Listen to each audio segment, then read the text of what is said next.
বনী ইসরায়েলের ঋণ পরিশোধের এক অলৌকিক ঘটনা।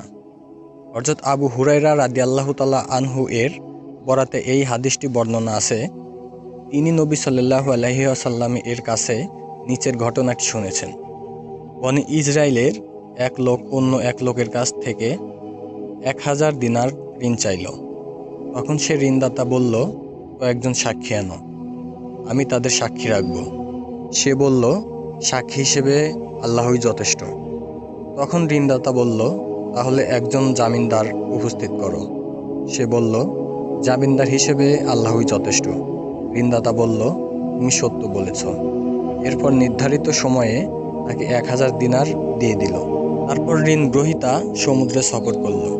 সে তার কাজ শেষ করে সে যানবাহন খুঁজতে লাগলো, যাতে নির্ধারিত সময়ের মধ্যে ঋণদাতার কাছে এসে পৌঁছাতে পারে। কিন্তু সে কোনো বাহন পেল না। তখন সে এক টুকরা কাঠ দিয়ে তা ছিদ্র করে ঋণদাতার নামে একটি চিঠি এবং 1000 দিনার তার মধ্যে ভরে ছিদ্র বন্ধ করে সমুদ্র তীরে এসে বলল, হে আল্লাহ, তুমি তো জানো অমুকের কাছে 1000 দিনার ঋণ চাইলে সে আমার কাছে জামিনদার চেয়েছিল। আমি বলেছিলাম, আল্লাহই জামিন হিসেবে যথেষ্ট। এতে সে রাজি হয়। তারপর সে আমার কাছে সাক্ষী চেয়েছিল। আমি বলেছিলাম, সাক্ষী হিসেবে আল্লাহই যথেষ্ট। তাতে সে রাজি হয়ে যায়।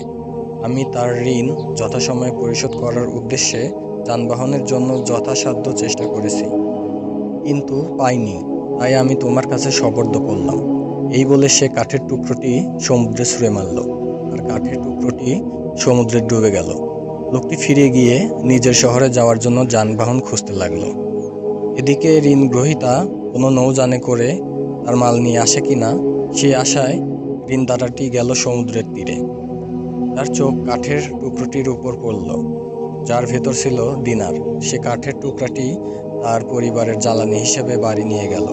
কাঠটি ছেঁড়ার পর সে দিনার আর চিঠিটা পেয়ে গেল। কিছুদিন পর ঋণ গ্রহীতা 1000 দিনার নিয়ে এসে হাজির হলো।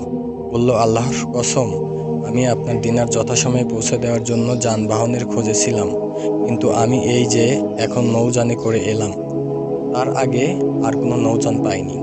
ঋণদাতা বলল, তুমি কি আমার কাছে কিছু পাঠিয়েছিলে?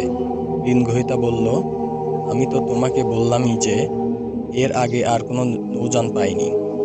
সে বলল, তুমি কাঠের টুকরার ভেতরে যা পাঠিয়েছিলে তা আল্লাহ তোমার পক্ষ থেকে আমাকে আদায় করিয়ে দিয়েছেন। তখন সে আনন্দিত চিত্রে 1000 দিনার নিয়ে ফিরে গেল।